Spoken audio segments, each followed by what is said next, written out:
আজকে তোমাদের দেখাবো দত্তবাড়ির সবথেকে রেয়ার থেকে রেয়ারেস্টতম একটি রেসিপি, তিল দিয়ে চাল কুমড়োর বড়া। এই বড়ার জন্য প্রথমেই খোসাসহ তিলগুলোকে যাতায় ভালো করে ঘুরিয়ে নিয়ে খোসাটাকে বের করে কুলো দিয়ে চেড়ে নিতে হবে। আর ঝাড়ার পরে তিলগুলোকে ভালো করে বারবার ধুয়ে পরিষ্কার করে শিলনোড়ায় সেটা বেটে নিতে হবে। আর তারপরে চাল কুমড়ো কাটার পালা। চাল কুমড়োগুলোকে একটু চাকচাক করে পাতলা পাতলা করে কাটতে হবে। তারপর ওই বাটা তিলের মধ্যে চালের গুঁড়ো, বেসন গুঁড়ো, একটু চিনি আর লবণ, হলুদ, একটু খাবার সোডা দিয়ে ভালো করে নেড়ে চেড়ে বড়াগুলোকে ভেজে নিতে হবে। চেনা জানা সমস্ত বড়ার থেকে এই তিল দিয়ে চাল কুমড়োর বড়াটা কিন্তু অসাধারণ লাগে খেতে।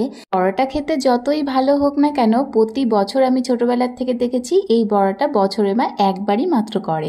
তো এই চাল কুমড়োর সময়ে ওই কচি চাল কুমড়ো দিয়ে এই বড়াটা কি যে ভালো লাগে, ওই একদিনের জন্যই যেন আমরা সারাটা বছর অপেক্ষা করে থাকি।